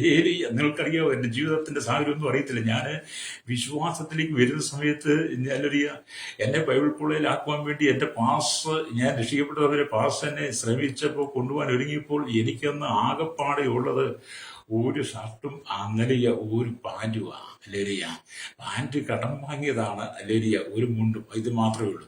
ഞാൻ വളരെ ചിന്തിച്ചിട്ടുണ്ട്, ഇതും കണ്ടൊക്കെ പോയിട്ട് അപ്പം നാട്ടിൽ നടക്കുന്ന പോലെ ആണല്ലോ എന്നൊക്കെ ഓർത്ത ബൈബിൾ കോളേജിലേക്ക് പോയി. അവിടെ ചെന്ന സ്ഥിതി വേറെയാ. എൻ്റെ പ്രിയപ്പെട്ടവർ, എത്ര കാലം ഞാൻ അങ്ങനെ കഴിഞ്ഞു പോയെന്നറിയോ? എല്ലാവരും നല്ല ഡ്രസ്സുകൾ ധരിക്കുമ്പോൾ, നല്ല പാൻറ്റുകൾ, നല്ല ഉടുപ്പുകളിടുമ്പോൾ, അവർ പുറത്തുപോയി ചായ കുടിക്കുമ്പോൾ എനിക്ക് പുറത്തുപോയി ചായ കുടിക്കാനോ പൈസ അയച്ചു തരാനോ നല്ല ഡ്രസ്സ് വാങ്ങാനോ മാറി മാറി ഇടാനോ ഒന്നുമില്ലാത്ത അവസരം വന്നിട്ടുണ്ട്. എൻ്റെ ഉള്ളിൽ ഒരുപാട് ഭയം വന്നിട്ടുണ്ട്. അപ്പോഴൊക്കെ ഞാനിങ്ങനെ ചിന്തിച്ചിട്ടുണ്ട്, ഈ ഭയത്തിന് ഞാൻ കീഴ്പ്പെട്ടു പോയാൽ എന്ത് ചെയ്യും? അല്ലേറിയ പിന്നെ അങ്ങനെ ഇരിക്കും. എൻ്റെ കല്യാണം നടന്നു പറയുമ്പോഴത്തേക്കും വലിയ സ്ത്രീധനം ഒന്നും കിട്ടിയിട്ടില്ല, സ്ത്രീധനം ഒന്നും വാങ്ങിയില്ല. എൻ്റെ ജീവിത സാഹചര്യം പറഞ്ഞ് എൻ്റെ കൂടെ ഒരു കല്യാണം കഴിക്കാൻ തയ്യാറായ ആകെപ്പാടെ 20,000 രൂപ തന്നു. നിങ്ങളുടെ എൻ്റെ സാക്ഷ്യം പറയും, 20,000 തിരിച്ച് 5,000 വാങ്ങി, വീണ്ടും ഒരു 5,000 കൂടെ ചിലവായി. ജീവിതത്തിൽ വലിയ സൗകര്യം വാടക കൊടുക്കാനായിട്ട് ഞാൻ കല്യാണം കഴിഞ്ഞ് വാടകയുള്ള കയറി. പിന്നെ ഒരു 10,000 രൂപയും കണ്ട ഞങ്ങളുടെ കല്യാണം. നാട്ടിൽ നിന്ന് വണ്ടി വരണം, ആൾക്കാർ വരണം, കല്യാണം നടക്കണം. നിങ്ങൾക്കറിയാം, ഞാൻ ആലുവ ബസ് സ്റ്റാൻഡിൽ ചെന്നിട്ട് 50 രൂപ വിലയുള്ള അല്ലെങ്കിൽ ഷർട്ട് റോഡിൽ വയ്ക്കുന്നത് അത്രയൊരു 4 ഷർട്ട് വാങ്ങി. എന്നത്തെ കാര്യമാണ് 2003 കേട്ടോ. 2003 ജനുവരി 25 എൻ്റെ കല്യാണം. ഏതാണ്ട് 2003 ജനുവരി 20 ആലുവയിൽ ബസ് സ്റ്റാൻഡിൽ ചെന്നിട്ട് KSRTCയിലെ ഈ 4 ഷർട്ട് വാങ്ങി. ആർക്കും അറിയത്തില്ല സംഭവം. അപ്പോഴൊക്കെ ഞാൻ ചിന്തിച്ചിട്ടുണ്ട്, കർത്താവ് ഈ കല്യാണത്തിന് ഇങ്ങനത്തെ ഷർട്ടാണ് വേണ്ടി. പക്ഷെ ആർക്കും മനസ്സിലായില്ല. മനസ്സിലായവർ കാണും, പക്ഷെ എനിക്കത് വലിയ ബാധകമല്ല. കാരണം ഇങ്ങനെയൊക്കെയുള്ള സാഹചര്യത്തിലൂടെ കടന്നു പോയപ്പോൾ ഞാൻ ചിന്തിച്ചിട്ടുണ്ട് കേട്ടോ. ഞാൻ എൻ്റെ അനുഭവം പറഞ്ഞു, എന്തിനാ ജീവിക്കുന്നത്, എന്തിനാ മുന്നോട്ട് പോകുന്നത്, ഇത്രയൊക്കെ കഷ്ടം സഹിക്കേണ്ട കാര്യമുണ്ടോ? അല്ലെങ്കിൽ പണ്ടൊക്കെ ട്രെയിനിൻ്റെ മുമ്പ് ചാടി മരിച്ച് ഞാനും കേട്ടിട്ടുണ്ട്. അപ്പം ഞാൻ നിൽക്കുന്ന ട്രെയിനൊക്കെ ഉള്ള ദേശത്തുമാണ്, ട്രെയിനൊന്നും ഇല്ലാത്ത രാജ്യത്തു നിന്നാണ്, ദേശത്തു നിന്നാണ് ഞാൻ ട്രെയിനൊക്കെ ഉള്ള സ്ഥലത്തേക്ക് വന്നത്. അപ്പം ഞാൻ ഒരു ദിവസം എൻ്റെ ചിന്തയിലേക്ക് വന്ന് പോയാൽ മരിച്ചാൽ എന്താണ്? ഞാൻ വരുമ്പോഴേ പഠിക്കാൻ വന്നതാണ്, രക്ഷിക്കപ്പെട്ടതാണ്, സ്നാനപ്പെട്ടതാണ്, അഭിഷേകമുള്ളതാണ്. പക്ഷേ പിശാച് എന്ന് പറയും, നീ എന്തിനാ ജീവിക്കുന്നത്, നിനക്ക് മാത്രം ഈ ഗതിയുള്ളൂ, നിന്റെ കൂടെ നടക്കുന്നതിനൊക്കെയായിട്ട്. ഞാനും മാനുഷ്യമായി ചിന്തിച്ചു, ശരിയല്ലേ?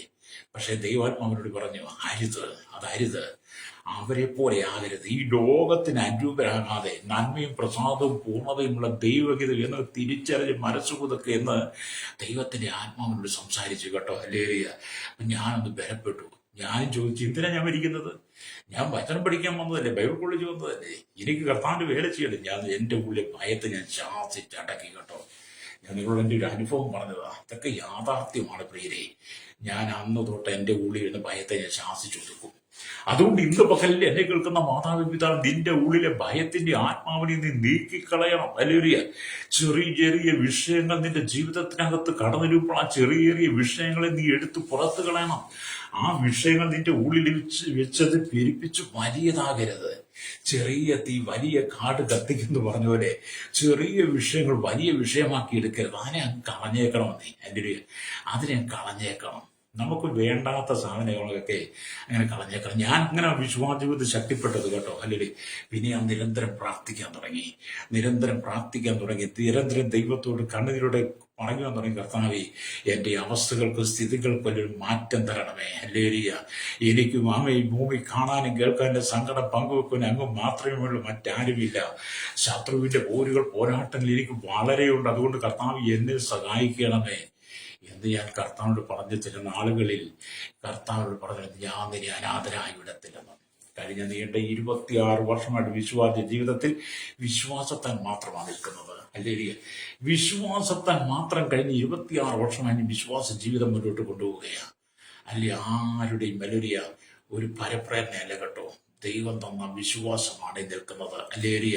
അപ്പൊ നമ്മൾ എന്ത് ചെയ്യണം? ഭയത്തെ ജയിക്കണം. ശിഷ്യന്മാർ യേശുവിനോട് കൂടെ നടന്നിട്ടും ചെറിയ പ്രശ്നങ്ങൾ മുമ്പിൽ സംഭ്രമം പിടിച്ചു. അല്ലേരിയ.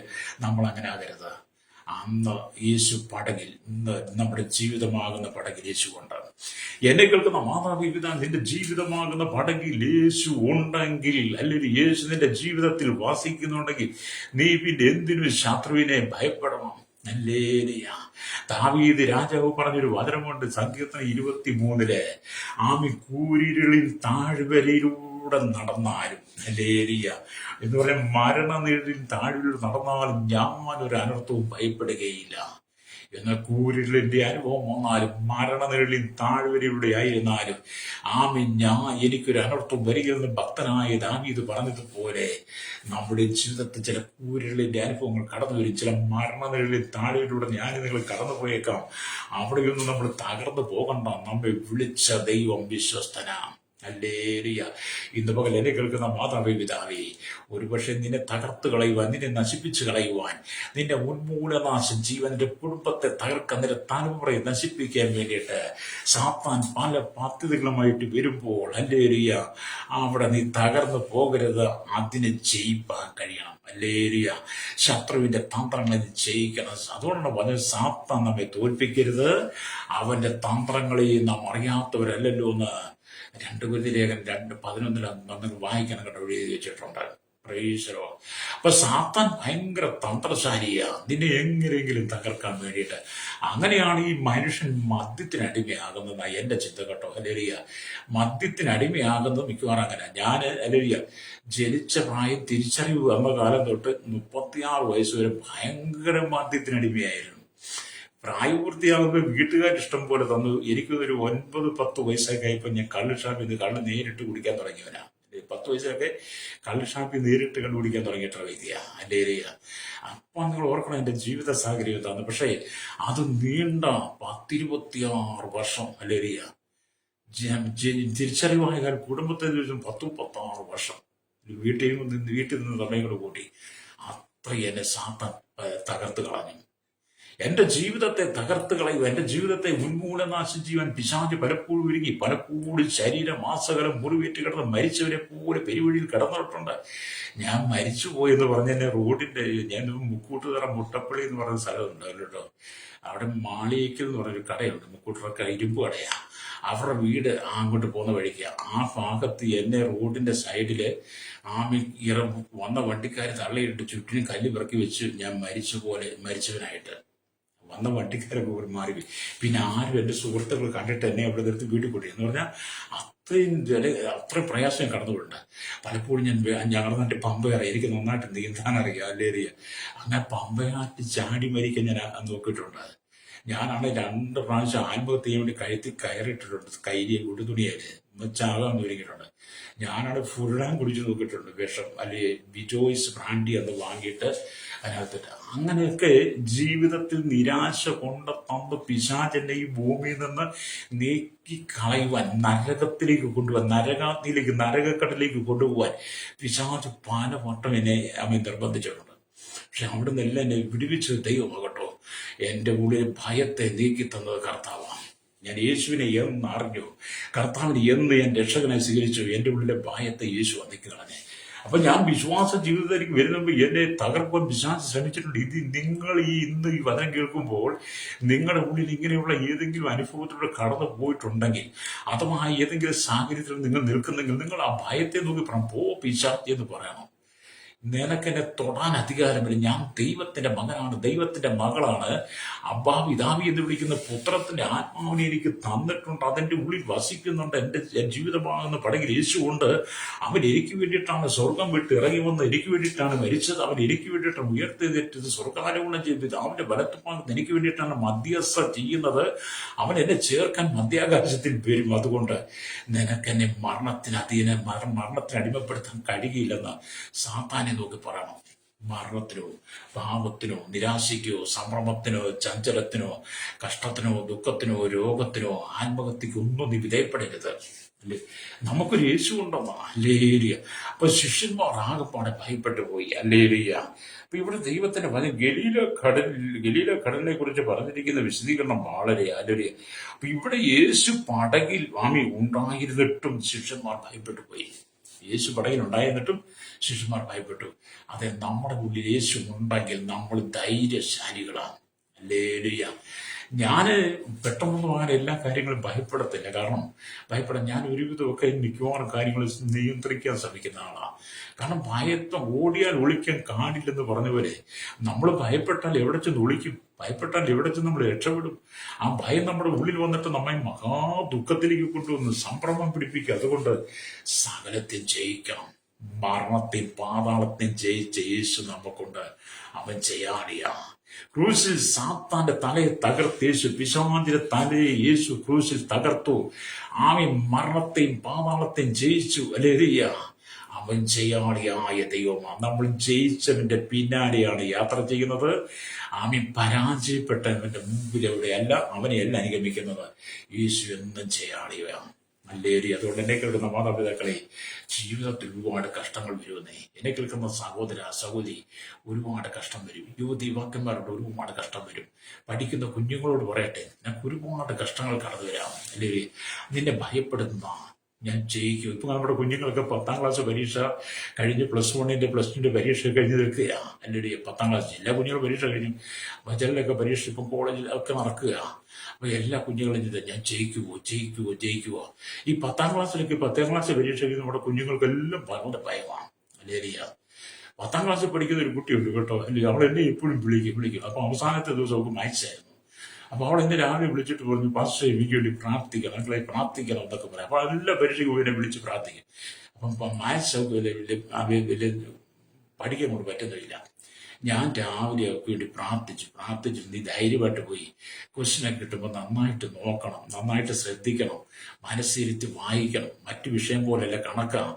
അത് മറ്റുള്ളവർക്ക് എന്തെങ്കിലുമൊക്കെ എഴുതിയൊക്കെ ഇതങ്ങനെ കണക്ക് ചെയ്യണമല്ലോ. അതുകൊണ്ട് വളരെ പ്രാർത്ഥിക്കുക. ഞാൻ വീട്ടിലിരുന്ന് പ്രാർത്ഥിച്ചോളാം. അവളത് കേട്ടോ. ഞാൻ പ്രാർത്ഥിച്ചു. അവൾ പോയി പരീക്ഷ എഴുതിട്ട് ഉച്ച കഴിഞ്ഞിട്ട് എന്നെ വിളിച്ചു. മാസങ്ങളെ എനിക്ക് ഭയങ്കര എളുപ്പമായിരുന്നു പറഞ്ഞു. ഞാൻ ഭയങ്കര പേടിച്ചു പോയി. ഭയങ്കര എളുപ്പമായി. അപ്പൊ കുഞ്ഞിന്റെ ഉള്ളിലെ ഭയം എല്ലാവരും ഓർത്തു വരും. അവളുടെ ഉള്ളിലെ ഭയത്തെ മാറ്റി നമ്മുടെ വാക്കുകളാണ്. അവൾക്ക് ഞാൻ ധൈര്യം പകർന്നു കൊടുത്തു, അവൾക്ക് ഞാൻ ആശ്വാസം പകർന്നു കൊടുത്തു.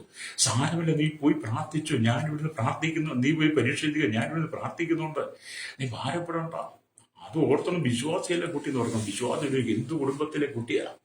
അപ്പൊ അവളുടെ ഉള്ളിൽ എന്നെ വിളിക്കാൻ, അവളെ കുറെ കാലം എന്നെ വിളിക്കുകയും പ്രാർത്ഥിക്കുകയും ചെയ്യുന്നു. അപ്പൊ ഞാൻ ആ കുട്ടിക്ക് വേണ്ടി പ്രാർത്ഥിച്ചോടെ ഭയം മാറി. അവള് പറഞ്ഞു, ഞാൻ നല്ല മാർക്കോട് ജയിക്കും. ഞാനും പറഞ്ഞ അവൾ നിനക്ക് A+ എല്ലാ വിഷയം കിട്ടുമെന്ന് പറഞ്ഞു. അപ്പൊ നമ്മൾ ചില കുഞ്ഞുങ്ങളൊക്കെ ഇങ്ങനെയൊക്കെയാ കേട്ടോ. അവർ വളരെ സംഭ്രമത്തിലാണ്, ഭയത്തിലാണ്. നമ്മൾ അവരെ എന്ത് ചെയ്യാൻ വേദനിപ്പിക്കരുത്, അല്ലെങ്കിൽ അവരെ സങ്കടപ്പെടുത്തരുത്. അവർക്ക് ആശ്വാസത്തിന്റെ വാക്കുകൾ പറഞ്ഞു കൊടുക്കണം. അല്ലാതെ പരീക്ഷ എല്ലാം എഴുതികൂടി, എല്ലാം നീ എന്താ പഠിച്ചത്, നിനക്ക് ഇഷ്ടംപോലെ സമയം കിട്ടിയില്ലേ, തോറ്റായിട്ട് ഇങ്ങോട്ട് വാ, ഞാൻ കാണിച്ചത്. ഇതൊക്കെ പറയുമ്പോഴത്തെ നമ്മുടെ കുഞ്ഞുങ്ങളുടെ ഉള്ളിൽ ഒന്നുകൂടി ഭയം കയറും. അങ്ങനെ വരുമ്പോഴാണ് കുഞ്ഞുങ്ങൾ ഇനി ജീവിക്കണ്ട. തോറ്റു കഴിഞ്ഞ് വീട്ടിലേക്ക് വരാൻ പറ്റത്തില്ല, അപ്പനെ കാണാൻ പറ്റില്ല, അമ്മയെ കാണാൻ പറ്റില്ല, അവരെന്നെ അടിയും. അങ്ങനെ ചില കുഞ്ഞുങ്ങളാ പെട്ടെന്ന് നിരാശപ്പെട്ടു പോകുന്ന കേട്ടോ.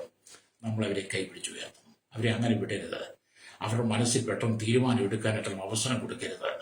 അവരെ കൈപിടിച്ച് ഉയർത്തണം. ഹല്ലേലൂയ. എന്നെ കേൾക്കുന്ന സമയത്ത് കുഞ്ഞുങ്ങളുടെ നിനക്കുള്ള ബോധ, നിനക്ക് ഇതുപോലത്തെ ചില ജീവിതത്തിൽ ചില പ്രശ്നം ഉണ്ടാകും. നീയും പെട്ടെന്ന് പോയി കള്ളിനടിമയാകരുത്. നീ ജയിക്കണം. നിന്നെക്കുറിച്ച് ദൈവത്തിന് വലിയ പ്ലാനുണ്ട്. നിന്നെക്കുറിച്ച് ദൈവത്തിന് വലിയ പദ്ധതികളുണ്ട്. ഹല്ലേലൂയ. അതുകൊണ്ട് നീ ഭാരപ്പെട്ടു പോകരുത്. നാളുകളായിട്ട് തലമുറയില്ലാതെ ഭാരപ്പെട്ട ഒരു തലമുറ കിട്ടാതെ വീട്ടിൽ അമ്മായിയമ്മയുടെ വഴി, ബന്ധുക്കളുടെ വഴി, നാത്തുമാരുടെ വഴി, ഭർത്താവ് ഒറ്റപ്പെടുന്നു. എനിക്ക് വേറെ കല്യാണം ഒരുപാട് വന്നതാ, അവളെ കെട്ടിയത് ഞാൻ ഇന്ന് നിന്ന് ഏൽക്കണ്ടായിരുന്നു, എനിക്ക് സാധ്യതയ്ക്കിട്ട് അതിന് വേണ്ടി. അങ്ങനെ എത്ര ആളുകളാണ് വിളിക്കുന്നറിയോ? ഞാനൊരു പറയാറുണ്ട്, അബ്രഹാമിനും സാറയ്ക്ക് ദൈവം മക്കളെ കൊടുത്തു, ഹന്നയ്ക്ക് ദൈവം മക്കളെ കൊടുത്തു, മനോഹയ്ക്ക് ദൈവം മക്കളെ കൊടുത്തു, മച്ചിയ എലിസബത്തിനും സക്രിയാവിനും മക്കളെ കൊടുത്തു. നിന്റെ ഗർഭഫലത്തെ ദൈവം നിനക്ക് തരും. ഹല്ലേലൂയ. നിന്റെ ഗർഭത്തെ അടയ്ക്കാൻ ശത്രുവിന് കഴിയില്ല. നിനക്ക് തലമുറയെ തരും ഞാൻ പലരെയും പറഞ്ഞ് പ്രാർത്ഥിച്ച് അങ്ങനെ മക്കൾ അവർ ദൈവം കൊടുത്തതൊക്കെ ഉണ്ട് കേട്ടോ. ഹല്ലേലൂയ. ചിലരെയൊക്കെ നമ്മൾ വാക്കുകൊണ്ട് ആശ്വസിപ്പിക്കണം. തളർന്നിരിക്കുന്നവനെ വാക്കുകൊണ്ട് താങ്ങേണ്ടതിനെ ആശ്വസിപ്പിക്കുക. ശിഷ്യന്മാരുടെ നാവിലേക്ക് തന്നിരിക്കുന്ന ഒരു വാക്യം യെശയ്യാ പ്രവാചകൻ 50:4 കിടപ്പുണ്ട്. തളർന്നിരിക്കുന്നതിനെ വാക്കുകൊണ്ട് താങ്ങണം. ഹല്ലേലൂയ.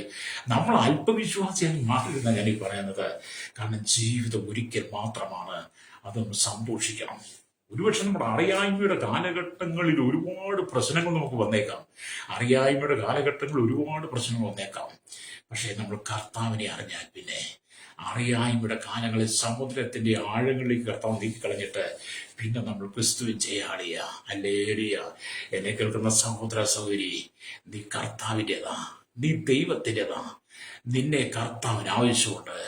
നിനക്ക് വേണ്ടി കർത്താവ് ഇന്നും സ്വർഗത്തിൽ പിതാവിന്റെ വലത്തുഭാഗത്ത് മധ്യസ്ഥ ചെയ്യുക. നീ ദൈവത്തിന്റെ മകളാ. ജാതിയോ മതമോ വർണ്ണമോ നിറവോ പേരോ പ്രശസ്തിയോ പണമോ പാരമ്പര്യമോ സൗന്ദര്യമോ ഒന്നും അല്ല ഇവിടെ വിഷയം. ദൈവം തന്റെ സ്വരൂപത്തിൽ സാദൃശ്യം നിന്നെ സൃഷ്ടിച്ച് അവന്റെ ശ്വാസമാണ് നിന്റെ ഉള്ളിൽ കിടക്കുന്നത്. ദൈവമാണ് ആദമിന്റെ മൂക്കിലൂതി ജീവശ്വാസം ഊതി അവൻ ജീവയുടെ ദേഹിയായി തീർന്നു. അതെ, ആ ശ്വാസമാണ് നമ്മുടെ ഉള്ളിലുള്ളത്. അതുകൊണ്ട് നിന്റെ ഉള്ളിൽ കിടക്കുന്ന ശ്വാസം ദൈവത്തിൻ്റെതാ. ആ ശ്വാസം നിലച്ചു പോകാൻ ശത്രു പല തന്ത്രങ്ങൾ കൊണ്ടുവരും. പക്ഷെ ആ ശ്വാസം നിലച്ചു പോകാതിരിക്കാൻ ദൈവം നിന്നോട് കൂടെയുണ്ട്. വിശ്വസിക്കാൻ കഴിയുമോ? അതുകൊണ്ട് ഈ പ്രഭാതത്തിൽ ഈ വചനം കേട്ടുള്ള സ്വഭാവി, നീ കടന്നു പോകുന്ന ഏത് പ്രതികൂലമായിരുന്നാലും അതിന്റെ മുമ്പിൽ നിനക്കൊരു ജയം ദൈവം വെച്ചിട്ടുണ്ട്. ഈ കഴിഞ്ഞ ദിവസം പശ്ചിമേഷ്യൻ രാജ്യങ്ങളിൽ നിന്ന്, നമ്മുടെ ഗൾഫ് രാജ്യങ്ങളിൽ നിന്ന് എന്നെ ഒരുപാട് പേര് വിളിച്ചിട്ട്, അല്ലെങ്കിൽ ഈ ഫോൺ നമ്പർ കൊടുക്കുന്നതുകൊണ്ട് എനിക്കെല്ലാവരെയും അറിയത്തില്ല, എന്നെ അറിയാമായിരിക്കും ഈ ഫോണിൽ കൂടെ നമ്പറുകളുണ്ട്. വിളിച്ചിട്ട് പാസ്റ്റർ ഞങ്ങൾക്ക് വേണ്ടി പ്രാർത്ഥിക്കണം, ജോലിക്ക് പോകാൻ പറ്റില്ല, അപ്പാർട്ട്മെന്റിൽ ഇറങ്ങാൻ പറ്റത്തില്ല, ജോലിസ്ഥലക്ക് പോകാൻ പറ്റത്തില്ല, എല്ലാവരും വീട്ടിൽ സുരക്ഷിതമായിട്ട് ഇരിക്കാനാണ് പറയുന്നത്. ലക്ഷങ്ങൾ വാങ്ങി ലക്ഷങ്ങൾ കടമെടുത്തിട്ടാണ് ഇവിടെ വന്നത്. വേണ്ടത്തോടെ ജോലി ചെയ്യാൻ പറ്റില്ല, കടങ്ങൾ തീർക്കാൻ പറ്റിയിട്ടില്ല, വീട് പണിത് കടം തീർന്നിട്ടില്ല, മക്കളെ കെട്ടിച്ച് കടം തീർന്നിട്ടില്ല, നാട്ടിലേക്ക് മടങ്ങിപ്പോയാൽ ഒന്നുമില്ല, അവിടെ ചെന്ന് എങ്ങനെ ജീവിക്കും? യുദ്ധത്തിന്റെ ഒരു അറുതി ഇതുവരെ കാണുന്നില്ല എന്ന് പറഞ്ഞ് പലരും എന്നെ വിളിക്കാറുണ്ട് കേട്ടോ. ഞാൻ അവർക്കൊരു ആശ്വാസം പറഞ്ഞു കൊടുക്കും. ഹല്ലേലൂയ. അവർക്ക് സന്തോഷത്തിന്റെ ഒരു അനുഭവം. ഹല്ലേലൂയ. ശരിയാ, നമ്മൾ ചിന്തിച്ചു നോക്കിയേ, നമ്മൾ അവർക്കൊരു ആശ്വാസം പറഞ്ഞു കൊടുത്തില്ലെങ്കിൽ പിന്നെ ആരാ പറഞ്ഞു കൊടുക്കുന്നത്? ഹല്ലേലൂയ. നമ്മുടെ മുമ്പിലേക്ക് കടന്നു വരുന്ന സങ്കടപ്പെട്ട് സംഭ്രമം പിടിച്ച് ദുഃഖം ചഞ്ചലപ്പെട്ടിരിക്കുന്ന ചില ആളുകളെ ദൈവം നമ്മുടെ ഉള്ളിലേക്ക് നമ്മുടെ അരികിലേക്ക് അയക്കുന്നുണ്ടെങ്കിൽ അത് നേരിട്ടോ അല്ലാതെയോ ഫോണിലൂടെ ഏത് ദേശത്തോ രാജ്യത്തോ ഇരുന്ന് നമ്മളുമായിട്ട് ദൈവം കണക്ട് ചെയ്യിപ്പിക്കുന്നുണ്ടെങ്കിൽ അതിനകത്ത് ദൈവത്തിന് പദ്ധതിയുണ്ട്. ഞാനങ്ങനെ ചിന്തിക്കുന്ന, ലോകത്തിന്റെ ഏത് ഭാഗത്തിരുന്ന് എന്നെ ആരെങ്കിലും പ്രാർത്ഥനയ്ക്ക് വിളിക്കുന്നുണ്ടെങ്കിൽ എന്റെ ചിന്ത എന്താ പറയുമോ? അത് ദൈവം കൂട്ടി യോജിപ്പിച്ചതാണ്. കാരണം എനിക്ക് അവരെ അറിയത്തില്ല, അവർക്ക് എന്നെ അറിയത്തില്ല. ഞാനിവിടെ പ്രാർത്ഥിക്കുന്നുണ്ടെന്നും ഞാൻ പ്രാർത്ഥിക്കുന്നുള്ളതും വേറെ ഏതെങ്കിലും രാജ്യത്തിരുന്ന വ്യക്തിക്ക് ബോധ്യപ്പെട്ടത് കൊണ്ടല്ലേ? അത് അവർക്ക് ദൈവം കൊടുത്ത ചിന്തയാ. അതുകൊണ്ടല്ലേ ദൈവം അവരോട് നീ ആ പാസ്റ്ററെ വിളിച്ചെന്ന് പ്രാർത്ഥിയില്ലേ? അങ്ങനെയാണ് ഒരു സഹോദരന് പറയാ, പാസ്റ്ററെ ഞാന് പാസ്റ്ററെ വിളിച്ച് പ്രാർത്ഥിക്കാൻ തരാം. കഴിഞ്ഞ ദിവസം ഞാൻ വെളുപ്പിനെ മെസ്സേജൊക്കെ പറഞ്ഞു, ഇതുപോലെ രാവിലെ മെസ്സേജ് പറഞ്ഞേ എഴുന്നേറ്റ് ഇരിക്കും, പെട്ടെന്നൊരു ഫോൺ വന്നു. ആ ഫോൺ വന്ന് ലണ്ടനിൽ നിന്നാ കേട്ടോ. ആ ലണ്ടനിൽ നിന്ന് ഫോൺ നോക്കുന്നത്, ഞാൻ നാട്ടിൽ നിന്ന് ഒളിച്ചോടുന്ന സമയത്ത് അന്ന് അവന് ചെറിയ കുട്ടിയായിരുന്നു. ഞാൻ പോകുന്നത് പിന്നെ ലണ്ടനിൽ എത്തി കല്യാണം കഴിച്ച് മക്കളെ കെട്ടിടത്ത് താമസിക്കുക. ഇടക്കാലത്ത് യാതൊരു ബന്ധവും വരുന്നില്ല. ഇനിയിപ്പോൾ അടുത്ത കാലത്ത് എൻ്റെ ഫോൺ നമ്പർ വിളിക്കും. അപ്പോൾ ഈ മനുഷ്യൻ രാവിലെ എഴുന്നേറ്റിട്ട് അതിന് പേര് സജി എന്നാ കേട്ടോ. ഒരു പക്ഷേ ഞാൻ കേൾക്കുന്നുണ്ട്, സജി എന്നാ ഞങ്ങൾ നാട്ടിൽ വിളിക്കുന്നത്. അവൻ എന്നോട് വെളുപ്പിനെ ചോദിക്കും, വെളുപ്പിനെ ഞാൻ കിടക്കുകയെന്നായി. അപ്പൊ 5 മണിയായപ്പോ എഴുന്നേറ്റിട്ട് അവൻ പെട്ടെന്ന് പേടിച്ച് എഴുന്നേറ്റ്. എന്താ അവൻ കണ്ണ്, അവൻ സ്വപ്നം കണ്ട, എന്താ പറയുക, ഞാൻ മരിച്ചു കിടക്കുന്ന സ്വപ്നം കണ്ടെന്നാ. അവൻ എന്നോട് പറയുക, പാസ് അച്ഛൻ മരിച്ചു കിടക്കുന്ന, ഞാൻ പെട്ടെന്ന് ചാടി എഴുന്നേറ്റ് അമ്മാരെ ഫോണെടുത്ത് വിളിച്ചതാണ്. ഞാൻ പറഞ്ഞു, എനിക്കൊന്നും പറ്റിയിട്ടില്ല, എനിക്കൊന്നും സംഭവിച്ചിട്ടില്ല. ഞാൻ മരിച്ചാൽ നിനക്ക് വേണ്ടി അല്ലെങ്കിൽ നിങ്ങൾക്ക് വേണ്ടി ആര് പ്രാർത്ഥിക്കും എന്ന് പറഞ്ഞ് ചിലരൊക്കെ ഭയങ്കരമായിട്ട് സംഭ്രമം പിടിച്ച് കിടക്കുന്നവരൊക്കെ ഉണ്ട് കേട്ടോ. ഞാൻ ദൈവത്തോട് പറഞ്ഞ്, കർത്താവേ, ഈ മനുഷ്യരുടെ ഉള്ളിൽ ഭയം. അപ്പൊ അത് ഞാൻ കേട്ട് കഴിയുമ്പോൾ പെട്ടെന്ന് എനിക്കൊരു സംഭ്രമം പിടിച്ച, അയ്യോ ഞാൻ മരിച്ചു പോകുന്ന ആ മനുഷ്യൻ, ഞാൻ മരിച്ചു കിടക്കുന്ന കണ്ടല്ലേ, എൻ്റെ ഉള്ളിൽ പെട്ടെന്ന് നിരാശ വരും. പക്ഷെ ഞാൻ പറഞ്ഞു, പിശാചേ, മരണത്തിന് എൻ്റെ മേൽ ജയമില്ല, മരണത്തിന് എൻ്റെ മേൽ അവകാശമില്ല. മരണത്തെയും പാതാളത്തെയും ജയിച്ചൊരു യേശുവിനുള്ളത് കൊണ്ട് എന്നെക്കുറിച്ച് മുഴുവൻ അവൻ്റെ നിയോഗങ്ങൾ, അവൻ്റെ പദ്ധതികൾ, അത് മാത്രമേ എൻ്റെ മേൽ സംഭവിക്കത്തുള്ളൂ ഞാൻ കർത്താവിനെ ഏൽപ്പിച്ചു കൊടുത്തു കേട്ടോ. നമുക്ക് ഇങ്ങനെയൊക്കെയുള്ള ചിന്തകൾ കടന്നു വരാം, ഇങ്ങനെയൊക്കെയുള്ള ചില കാര്യങ്ങൾക്ക് നമുക്ക് വരാം. പക്ഷെ നീ ഭയപ്പെട്ടു പോകരുത്, നീ തളർന്നു പോകരുത്. ഞാൻ നിനക്ക് വേണ്ടി പ്രാർത്ഥിക്കാൻ പോവുകയാണ്. നാം വായിച്ച വചനം എന്താണ്? യേശു ശിഷ്യന്മാരോട് പറയുകയാണ്, അല്ലെങ്കിൽ അല്പവിശ്വാസികളെ, നിങ്ങൾ ഭീരുക്കളാകുവാൻ എന്ന് പറഞ്ഞിട്ട് എഴുന്നേറ്റ് കാറ്റിനെയും കടലിനെയും ശാസിച്ചപ്പോൾ വലിയ ശാന്തതയുണ്ടായി. അതെ, വലിയ ശാന്തത കർത്താവ് നിനക്ക് തരാൻ ആഗ്രഹിക്കുകയാണ്. നിങ്ങൾക്ക് മാതാവേ, പിതാവേ, ഞാൻ നിങ്ങളോട് പറയുന്ന ഈ ദൈവത്തിന് വചനം നിന്റെ ജീവിതത്തിന് അനുഗ്രഹമാകുന്നെങ്കിൽ നീ അത് ഏറ്റെടുത്ത് പ്രാർത്ഥിക്കണം. ഈ വചനം പറഞ്ഞ് നീ പ്രാർത്ഥിക്കണം. അല്ലെങ്കിൽ 10-8 എന്നിട്ട് 23 തൊട്ട് 27 വരെയുള്ള വാക്യങ്ങൾ ശിഷ്യന്മാരുടെ ജീവിതത്തിലുണ്ടായ സംഭ്രമത്തെ മാറ്റി അവരുടെ ജീവിതത്തിൽ ശാന്തത കൊടുത്ത കർത്താവ് നിനക്കൊരു ശാന്തത തരുവാൻ ആഗ്രഹിക്കുന്നു. കണ്ണുകൾ അടച്ചാട്ട്, പരിശുദ്ധ ഞങ്ങളുടെ നല്ല ദൈവമേ, സ്വർഗ്ഗീയ പിതാവേ, അനുഗ്രഹിക്കപ്പെട്ട നല്ല സമയത്തിനായി ഈ വചനം കേട്ടുകൊണ്ട് കേരളത്തിൽ ലോക രാജ്യങ്ങൾ യുദ്ധത്തിന്റെ ശ്രുതികൾ അലയടിച്ച് ഉയർന്ന യുദ്ധം കൊടുമ്പിരി കൊണ്ടു നിൽക്കുമ്പോൾ പല രാജ്യങ്ങളും അക്രമത്തിലെ രാജ്യത്തിലും ജീവിതത്തിന്റെ രാശിയുടെ കടം അനേകം മരിച്ചു വീഴുന്ന ഈ കാലഘട്ടത്തില് കർത്താവ് ഞാൻ ഉടനെല്ലാം ഞങ്ങൾ ഓർത്ത് പ്രാർത്ഥിക്കുന്നു. വാർത്തകൾ അരിക്കുന്ന അനേകം ഞങ്ങൾ അമ്മ ബന്ധവും സ്വന്തവും ഞങ്ങളുടെ സന്തത സഹചാരികളും ഞങ്ങൾ കണ്ടിട്ടില്ലാത്തവരും ഞങ്ങളെ പരസ്പരം കാണാത്തവരും ഞങ്ങളെ കേട്ടിട്ടില്ലാത്ത പല മേഖലകളിലുണ്ട്. അപ്പം എല്ലാ ജനത്തെ ഓർത്ത് പ്രാർത്ഥിക്കുന്നു. വിവിധ വിഷയങ്ങളാൽ ഭാരപ്പെട്ട് ലഹരിക്ക് അടിമയായി, മയക്കുമരുന്ന് അടിമയായി, ജീവിതത്തിൽ മടുത്ത് നിരാശപ്പെട്ട് മരണം മതി എന്ന് പറഞ്ഞിരിക്കുന്ന അനുഭവത്തി ആളുകളുണ്ട്. കർത്താവ് ബിസിനസ് തകർന്ന്, ജോലി നഷ്ടപ്പെട്ട്, വിസ കിട്ടാതെ, പാസ്പോർട്ട് കിട്ടാതെ, പുതുക്കി കിട്ടാതെ ഭാരപ്പെടുന്നവർ, ജയിലുകളിൽ കിടക്കുന്നവർ, അല്ലെങ്കിൽ വിവിധ മേഖലകളിൽ കുടുംബ ജീവിതം തകർന്ന് തലമുറയില്ലാതെ, വിവാഹപ്രായം കഴിഞ്ഞിട്ട് വിവാഹം നടക്കാതെ, വിവാഹം നടത്താൻ ഡിവോഴ്സിലൊക്കെയായി, അങ്ങനെ വിവിധ പ്രശ്നങ്ങൾ, മാനസിക സംഘർഷം അനുഭവിക്കുന്നവർ, പരീക്ഷ കഴിഞ്ഞ കുഞ്ഞുങ്ങളെല്ലാം ഞങ്ങൾ ഈ സമയത്ത് ഓർക്കുന്ന, ആരും സംഭ്രമം പിടിച്ച് ജീവിതം തകർത്ത് കളയാതെ കർത്താവിന്റെ കുഞ്ഞുങ്ങൾക്ക് ആശ്വാസം, സമാധാനം, ഞങ്ങളുടെ പ്രിയപ്പെട്ടവർക്കെല്ലാം സമാധാനം കൊടുക്കണമേ. സകല മഹത്വം എടുക്കണം യേശുവിന്റെ നാമത്തിൽ തന്നെ. ആമേൻ, ആമേൻ, ആമേൻ.